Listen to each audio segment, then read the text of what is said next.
함께 합독하고 오늘 말씀 나누도록 하겠습니다. 오늘 말씀은 마태복음 12장 38절에서부터 42절의 말씀입니다.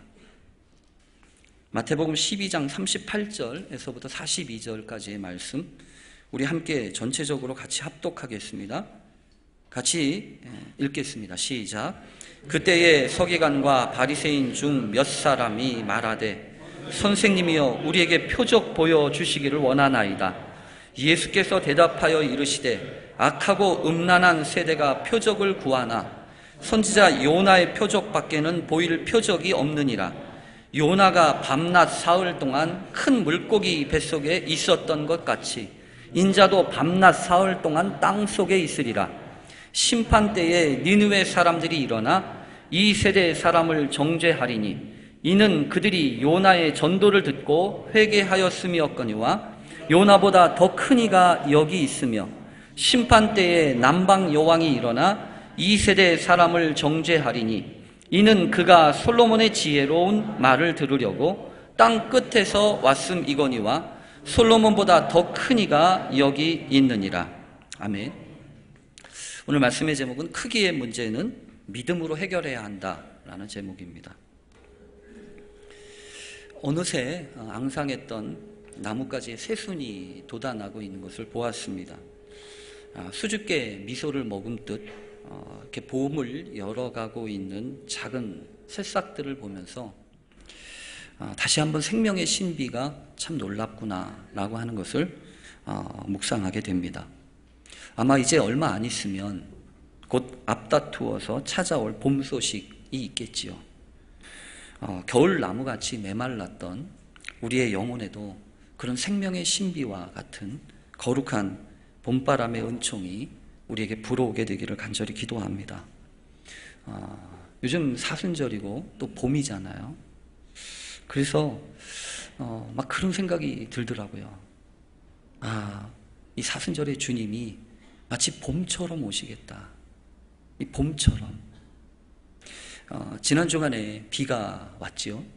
그래서 촉촉하게 내리는 이 봄비 맞으면서 주님이 우리에게 오신다면 이런 봄비처럼, 소리 없이 내리는 봄비처럼 슬픔으로 힘겨워하는 이들의 마음 가운데 마치 이렇게 촉촉하게 적시듯이 오실 것이 분명하다. 그리고 또한 솔솔 불어오는 이 바람처럼 아무렇지도 않게 입고 있던 이 겨울 옷을 자연스럽게 벗어들게 하는 따뜻한 이 봄 햇볕처럼 우리에게 찾아오시면 좋겠다. 그런 생각이 들었습니다.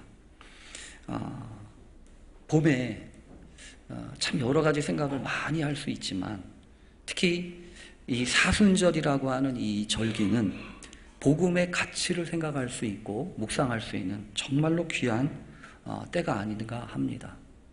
여러분들에게도 이 봄에 하나님의 크신 은총이 있게 되기를 간절히 바랍니다. 호우시절이라고 하는 영화가 있는데요. 그 영화의 한 대사가 이런 대사가 있지요. 봄이 와서 꽃이 피는 겁니까? 아니면 꽃이 피어서 봄이 오는 겁니까? 여러분들은 어떻게 생각하십니까? 봄이 와서 꽃이 피는 겁니까?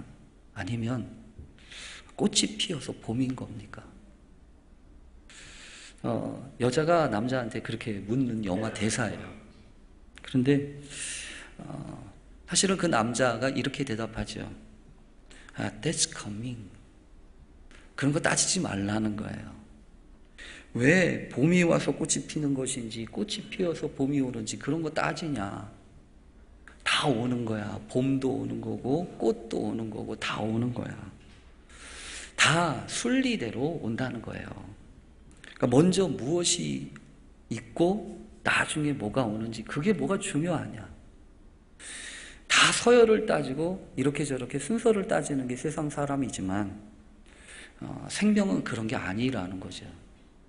그래서 이 봄에 저는 이런 말도 이렇게 다르게 들리지 않습니다. 하태환이라고 하는 작가가 이런 책을 한 권 썼더라고요. 그래서 모든 순간이 너였다. 마음을 여인들의 마음 가운데 모든 순간이 너였다라고 이야기한다면 얼마나 가슴이 벅차겠어요. 근데 이 이야기는 남자가 여자한테 하는 소리가 아니라 어쩌면요, 봄을 맞이하고 있는 우리를 향하여서 주님이 하시는 말씀인지 모르겠어요. 모든 순간이 너였다. 주님의 마음과 주님의 생각 속에 우리는요, 얼마나 크기로 있게 될까요? 아마 모르긴 몰라도 우리가 생각하고 우리가 알고 있는 것보다 훨씬 더 크게 있을 거야. 여러분, 봄은 보다라고 일컬어지는 봄과도 같이 보는 즐거움이 가득 찬 시절입니다. 그래서 겨울에 입고 있었던 거무칫칫한 그런 옷들을 벗고 이제 봄만의 새싹을, 새로운 옷을 입잖아요. 그래서 참 기대가 됩니다. 그리고 또한 아울러 오늘날 우리 시대는 이렇게 무언가를 보는 것이 중요한 시대 아닙니까? 그리고 실제로요, 이렇게 보이는 것만큼 우리가 깨닫고 알게 됩니다. 신앙생활도 마찬가지라고 생각합니다. 신앙생활도 그러니까 우리가 무엇을 보고 있는가, 어떤 것을 깨닫고 있는가, 이게 정말로 중요한데요. 우리 백형구 목사님이 저한테 김 목사도 나중에 나이 들어봐. 그러면 보이는 거 안 보여. 그리고 들리는 거 안 들려. 그러면서 하시는 말씀이 제가 마음 가운데 있어요. 뭐가 있냐면, 너무 피곤한 이유는 너무 많은 걸 봐서 그래. 너무 힘든 이유는 너무 많은 소리를 들어서 그래. 정말 그렇지요. 볼 것만 보면 되는 거 아닙니까? 들을 것만 들으면 되는 거 아닙니까? 우리가 너무 시끄러운 데 있으니까, 그리고 우리가 너무 빨리 막 가니까 옆에 뭐가 있는지 안 보여요. 안 들려요. 그래서 여러분, 이 봄에는요, 좀 멈춰야 합니다. 이 사순절이라고 하는 절기는요, 멈추는 절기예요. 하나님 앞에 멈추는 절기고, 조용히 내게 들려오는 하나님의 음성이 무엇인지를 들어야 하는 그런 때입니다. 그러면 우리가 알게 되죠. 보게 되죠. 여러분, 어렸을 때는 이렇게 얘기하지 않았습니까? 어머니는 짜장면이 싫다고 하셨어. 어머니는 짜장면이 싫다고 하셨어. 그게 정말로 알잖아요. 근데 나이가 드니까 그게 아닌 줄 알죠. 어머니가 짜장면이 싫으신 게 아니고 그 얼마 안 되는 짜장면 자식 새끼 많이 먹으라고 그렇게 얘기하셨던 거 아니에요? 근데 그게 보여야 되는 거 아니에요? 꼭 말해야 압니까? 말해야 안다고 하는 것보다요, 말하지 않아도 아는 게 그게 감동이잖아요. 그게 성숙한 거 아니에요. 신앙생활 또한 마찬가지라고 믿습니다. 배우고 알아서 익히는 게 아니라 봄이 되면요, 느껴져야 돼요. 깨달아져야 돼요. 하나님의 사랑이, 하나님의 마음이 모든 순간 너였다 라고 얘기하시면서 우리에게 찾아오시는 그 주님이 여러분의 봄은 얼만큼 와 있습니까? 또 여러분의 주님은 이 봄에 얼마나 크기로 다가오십니까? 모쪼록 이 사순절 기간 동안 주님이 여러분의 마음 가운데 마치 꽃 피어나듯이 그렇게 아름답게 피어나는 그런 은혜가 있게 되기를 간절히 바랍니다. 오늘 본문은 여러분 바알세불 논쟁 이후에 있었던 상황을 우리에게 설명해 줍니다. 바알세불 논쟁이라고 하는 것은 귀신 들려서 눈 멀고 말 못하는 사람을 예수님이 고쳐주셨어요. 딱 하니까 고쳐주셨겠죠. 귀신이 들려가지고 눈도 멀고 말도 못하고 그러니까 꽉 막힌 사람 아닙니까? 볼 수도 없는 사람 아니에요. 그래서 그걸 보게 하셨어요. 눈 뜨게 하셨어요. 듣게 하시고 말하게 하셨어요. 그러면 여러분 어떻게 하면 됩니까? 잘했네. 아, 참 잘하셨네. 이렇게 이야기하면 되는 거 아니에요? 그런데 말이에요. 사람들은 그렇지만은 않은 것 같아요. 성경에도 보면은요, 그것 때문에 논쟁이 벌어져요. 아니, 논쟁이 벌어질 게 뭐라고. 한쪽 편에서는요, 저 예수가 저 사람을 고쳤으니까 다윗의 자손인가 봐. 하나님이 약속한 메시아가 맞는가 봐. 이렇게 이야기하니까 바리새인과 서기관과 같은 사람들은요, 아니야, 그럴 리가 없어. 오히려 예수가 저 사람을 고치게 된 것은 귀신의 왕 바알세불의 힘을 힘입어서 고친 거야 라고 이야기를 합니다. 여러분, 이게 뭐예요? 인정할 수 없다고 하는 거예요. 예수가 하는 모든 건 못마땅하다는 겁니다. 왜 이 사람들은 그렇게 했을까요? 바리새인과 서기관은 왜 예수에 대해서 이런 말을 하고 있을까요? 우선 여러분, 저는 그런 것 같아요. 예수님이 자기들 손에 들어오지 않는 것을 알고 있는 겁니다. 여러분 보통 그러죠. 아무리 까다롭고 아무리 꼴보기 싫어도, 아무리 꼴보기 싫고 아무리 까다로운 사람이라고 할지라도요, 적당하게 밀당을 하면서 들어줄 거 들어주고 또 요청할 거 요청해 주면서 그러면서 함께 가는 게 우리의 일반적인 성향입니다. 그렇지요? 아무리 꼴보기 싫어도. 근데 여러분, 예수는 그렇게 할 수가 없는 거예요. 예수라고 하는 양반은요, 그렇게 손에 안 잡히는 거예요. 못 믿어온 거예요. 그래서 어떤 면에서는 막 망보가 아니고 도무지 저 사람하고는 상대할 수가 없는 것과 같은 그런 느낌을 지금 바리새인과 서기관들이 받고 있는 겁니다. 왜냐하면 자기들이 기껏해서 정해놓은 여러 가지 기준과 원칙들, 하나님의 말씀을, 하나님의 계명을 풀어주면서 이렇게 저렇게, 이렇게 해야 돼, 저렇게 해야 돼 정해놓은 원칙들, 예를 들면 안식일에는 일하면 안 돼, 이렇게 정해놓은 원칙들을 예수는 하루아침에 무너뜨리는 거예요. 하루아침에 완전히 무너뜨리는 거예요. 어기고 있는 겁니다. 무시하고 있는 거예요. 그러니까 이 바리새인과 서기관들이 보기에 예수는 위험한 사람이에요. 가만둘 수 없는 사람이에요. 점점 그 의심은 더 깊어가고 있습니다. 여러분, 아무리 예수라는 사람이 힘이 있고 능력이 있어도 내 편이 될 수 없다면, 우리 편이 아니라고 한다면 여러분 어떻게 하는 겁니까? 잠재적인 위험 아니에요. 가만둘 수 있는 사람이 아니지 않습니까? 결정적인 순간에 아무리 기회가 와도 완전히 믿고 맡길 수 없다고 한다면 그 사람을 그냥 둘 수 있는 사람이 아닌 거예요. 그래서 여러분, 오늘 성경에 보면 서기관과 바리새인들은 계속해서 예수에 대해서 안티하고 반대하고 있는 겁니다. 인정 못하고 있는 거예요. 근데 오늘 성경에 보면 그 중에 몇 사람이, 서기관과 바리새인 중에 몇 사람이 찾아왔습니다. 찾아와서 말합니다. 선생님, 우리에게 표적 보여주시기를 원합니다. 저는 이 말씀을 묵상하면서 그런 생각을 하게 됐습니다. 이렇게 찾아와가지고 얘기하고 있는 이 사람들은 도대체 어떤 사람들인가? 여러분 생각은 어떻습니까? 이 서기관과 바리새인 중에 몇 사람이 예수님한테 와가지고 선생님, 좀 뭔가 좀 특별한 걸 좀 더 보여주십시오 라고 이야기하는 이 사람들이요, 예수님의 반대편에, 아주 극단적인 반대편에 있는 사람처럼 보여지십니까? 아니면 그래도 조금이나마 뭔가 아직 기대가 남아있는 사람처럼 보여지십니까? 저는요, 극단적인 반대자처럼 보여지진 않아요. 왜냐하면 예수님이 하면 아니라고 반대했던 사람들은 와서 그렇게 보여달라고 할 필요도 없잖아요.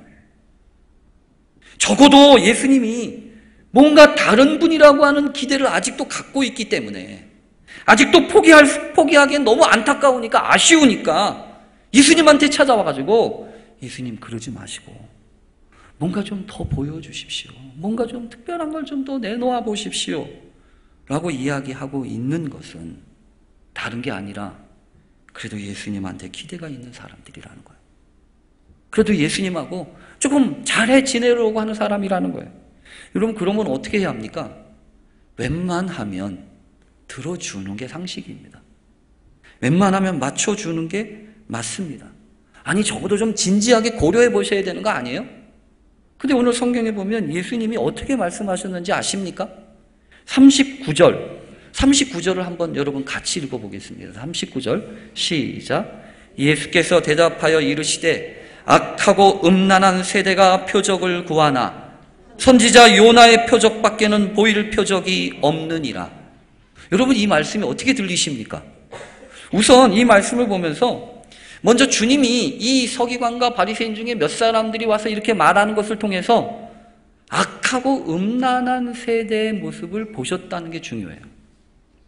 악하고 음란한 세대랍니다. 여러분, 사실 이 악하다고 하는 게 무엇입니까?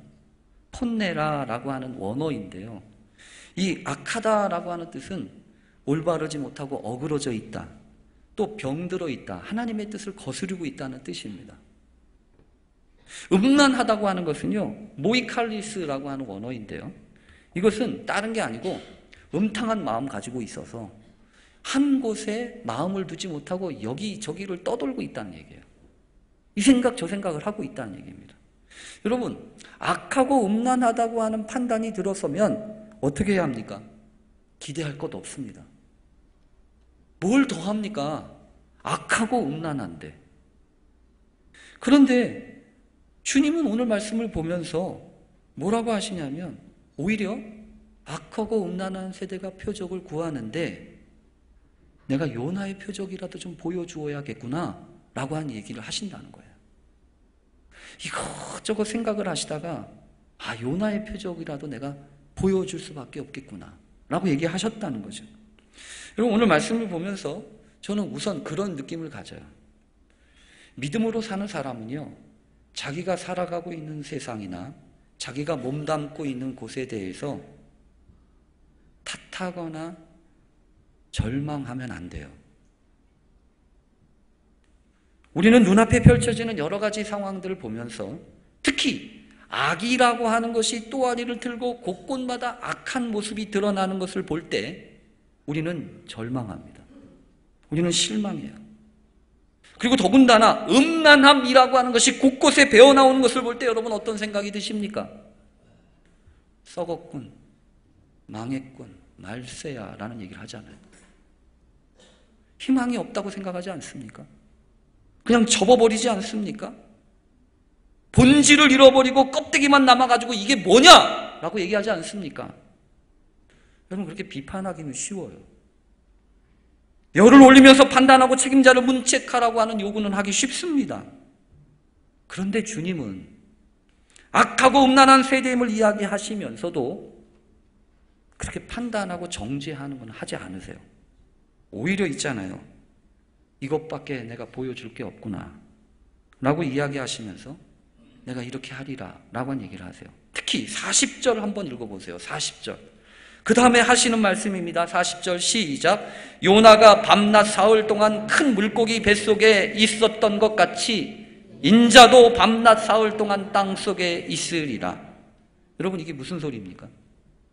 요나처럼 나도 땅속에 3일 밤낮을 있어야겠구나 라는 얘기예요. 여러분, 이 이야기는 다른 사람 보고 이거 해라 저거 해라는 얘기가 아닙니다. 우리가 어떤 문제가 있을 때 어떤 복잡하고 마음에 안 들고 틀어진 문제들을 볼 때 대개 들어가는 생각은 뭐냐 하면, 그래서 하는 말이, 유명한 말이 있죠. 네가 가라 하와이. 네가 가라 하와이. 네가 하라는 거예요. 그래서 여러 가지 문제들 속에 네가 해라, 네가 해라, 네가 해라 이런 얘기가 자꾸 쌓여져요. 근데 여러분, 우리에게 지금 필요한 것은 네가 하라는 게 아니에요. 내가 하겠다는 거지. 네가 하라는 말은 쉬워요. 그래서 뭐 좀 보여달라는 거예요. 근데 내가 먼저 보여줄 생각은 안 해요. 꼭 남이 먼저 보여줘야 합니까? 내가 먼저 하면 안 되겠습니까? 지금 주님은 그 얘기이신 거 아니에요? 내가 하겠다 이거예요. 사실 뭔가를 보여달라고 하는 것은 오늘이나 예전이나 다를 바도 없이 세상 사람들의 요구입니다. 그래서 뭘 좀 보여달라. 목회를 하면서도요, 저한테도 그런 부담이 있어요. 어떤 부담이 있냐면, 뭔가를 좀 보여줘야 되는데, 내가 뭔가를 좀 보여줘야 함부로 안 하는데, 내가 뭔가를 좀 보여줘야 사람들이 따라오는데. 근데 여러분, 하나님의 말씀을 묵상하고 곰곰이 생각해 보면 그런 방식은 하나님이 원하시지 않아요. 이미 여러분 예수님이 사역을 시작하시면서 뭔가를 보여달라고 하는 시험과 유혹이 있지 않았습니까? 돌멩이 떡덩이 만들어서 먹어봐. 성전 꼭대기에서 뛰어내려봐. 그러면 사람들이 우와! 그럴 거야. 근데 주님은 그런 방법 하지 않으셨잖아요. 구원은 그렇게 이루어지는 것이 아니기 때문에 그렇습니다. 믿음은 그렇게 보여지는 것에 기초해서 세워지는 것이 아니기 때문에 그렇습니다. 여러분, 그러면서 주님이 이야기하셔요. 악이라고 하는 것, 음란함이라고 하는 것. 여러분, 악이라고 하는 게 여러분 어떤 것이라고 생각하십니까? 우리는 보통 악에 대해서 오해합니다. 악이라고 하는 것이요, 마치 무슨 가슴에 털나고요, 머리에 뿔난 도깨비처럼 찾아올 줄 알아요. 악이 여러분 그렇게 옵니까? 악에게는 천의 얼굴이 있어요. 악이라고 하는 건 너무 평범하게 옵니다. 한나 아렌트라고 하는 유명한 사람이 아이만이라고 하는 이 히틀러의 전범을 취재하면서 이야기했던 유명한 말이 있어요. 우리 시대의 악은 너무 평범해서 우리들 자신이 모른다는 거예요. 더군다나 착한 사람처럼 보여진다는 거예요. 다만 확실한 것은 뭐냐 하면 아무런 생각이 없이 자신의 일을 그냥 시키면 시키는 대로 사고력을 하지 않고 그냥 따라할 뿐이라는 거예요. 그래서 600만 명 되는 수많은 사람들을 죽이고 압살하면서도 아무런 양심의 가책이 없다는 거예요. 그게 악이라는 거예요. 여러분, 음란함은 어떤 거라고 생각하십니까? 음란함이라고 하는 것이 무슨 성적으로 타락하고 방종해서 음탕해가지고 이런 사람 저런 사람 난잡하게 하는 것을 음란함이라고 생각하십니까? 아니에요. 음란함이라고 하는 건 성적인 부분의 타락과 기초로 하지만 실제로는 그런 거 아닙니까? 어떤 하나의 존재에 대해서 완전하고 실존적으로 구체적으로 신뢰하지 않아요. 그렇기 때문에 이것도 좋고 저것도 좋은 거예요. 여러분, 마치 예수님 한 분이면 족하잖아요. 하나님 한 분이면 충분하잖아요. 그런데 믿음이 없는 거예요. 그래서 아니 이것도 좀 있어야 될 것 같고 저것도 좀 있어야 될 것 같고 여기저기를 기웃기웃거려요. 그래서 이것도 좋고 저것도 좋다는 거예요. 여러분, 그런 식으로 절대성을 잃어버리면 음란해지는 거예요. 그래서 여러분, 요즘에 무슨 성폭력을 이룬 사람들만 음란한 게 아니라 예수님 한 분 가지고는 안 되지. 예수님의 말씀대로 사는 건 너무 힘들지. 이러면서 여기저기 기웃거리는 거. 그거 하나님 보시기에 음란한 거예요. 여러분, 이것도 좋고 저것도 좋다고 생각하는데 무슨 전적인 헌신을 할 수 있겠습니까? 목숨처럼 지킬 약속과 언약이 어디 있습니까? 적당하게 하다가 맞지 않으면 다른 방식 택하면 그만이라고 생각하는데 어떤 관계가 절대적일 수 있겠습니까? 여러분, 그래서 오늘 고민이 있는 거예요. 지금 주님은 그 얘기를 하시는 겁니다. 뭔가 보여달라고. 그런데 자꾸 뭔가를 보여달라고 하는 그 마음 속에는, 그 호토탐 속에는 도저히 채워지지 않는 인간의 욕망이 있는 거예요. 그래서 오늘 마지막 말씀은 이렇게 얘기합니다. 심판때에 니느웨 사람들이 일어나 이 세대의 사람을 정죄하리니 이는 그들이 요나의 전도를 듣고 회개하였음이었거니와 요나보다 더 큰 이가 여기 있다. 또한 심판때에 남방 여왕이 일어나 이 세대 사람을 정죄하리니 이는 그가 솔로몬의 지혜로운 말을 들으려고 땅끝에서 왔음이거니와 솔로몬보다 더 큰 이가 여기 있느니라. 오늘 이 말씀 묵상하는데요, 제 마음속에 너무너무 찔리는 거예요. 뭐가 찔리냐면, 야, 내가 크고 작은 거 너무 신경을 쓰고 있구나. 크고 작은 거를 너무 신경을 쓴다는 거예요. 쉽게 말하면 이런 거죠. 20평에 살면 목표가 뭐죠? 한 30평쯤 되는 집에 가는 거예요. 1500cc 정도의 차를 타면 어떤 게 목표인지 아십니까? 한 2000cc 정도 차를 타는 겁니다. 1캐럿짜리의 다이아몬드를 받고 있으면 한 3캐럿짜리를 받고 싶은 거죠. 한 150만 원 정도의 월급을 받으면 나도 한 300만 원 정도 월급을 받고 싶은 겁니다. 왜요? 더 큰 거잖아요. 더 큰 거잖아요. 더 큰 거. 더 큰 거 가지면 행복할 줄 아는 거 아니에요. 근데 지금 주님은 뭐라고 하시는지 아세요? 얼만큼 되어야 행복하냐는 거예요. 얼만큼 커야 네 마음이 채워질 수 있냐는 거예요. 그러면 사시는 말씀이 솔로몬보다도 요나보다도 큰 이가 여기 있다는 거예요. 여러분, 저도 그래서 마음속에 여러분들한테 제가 고백할 게 있어요. 제가요, 우리 교회가 큰 교회가 되기를 바라요. 우리 교회가 작아 보여요. 대단히 죄송해요. 그래서요, 우리 교회보다 훨씬 큰 교회를 보면 막 자꾸 부러워요. 그런 교회에서 목회하시는 분들 보면 한편으로는 부럽기도 하고 속으로 화가 나요. 나는 뭐가 못해서. 그런데 그러다 보니까 여러분 어떤 마음이 드는지 아세요? 우리 교회를 사랑하는 마음이 없어요. 소중해지지 않아요.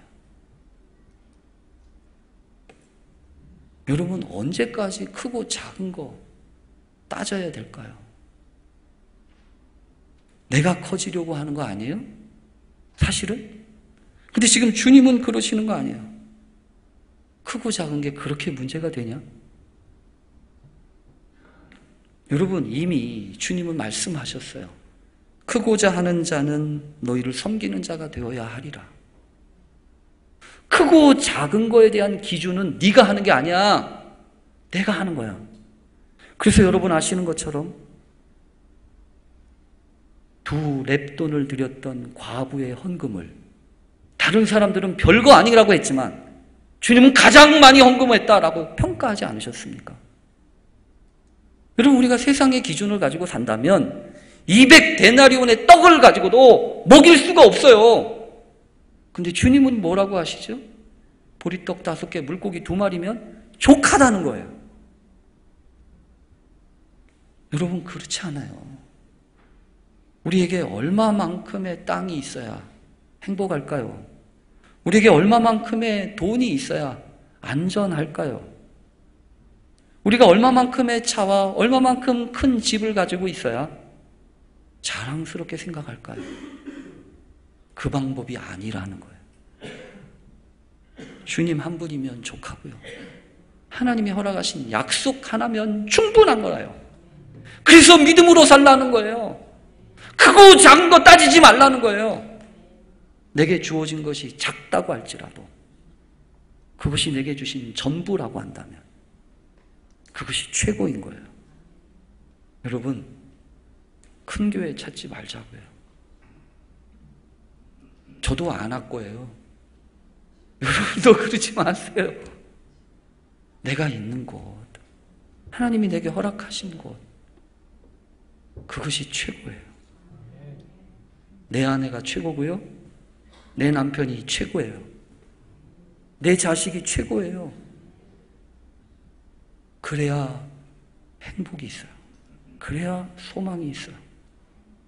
하나님의 은혜가 크고 작은 거 따지지 말고 믿음으로 하나님 앞에 나아갈 때 그 부족한 부분들을 하나님이 채우시는 역사가 있게 될 줄로 믿습니다. 아멘. 기도하겠습니다. 하나님 아버지, 우리들은 자꾸만 비교합니다.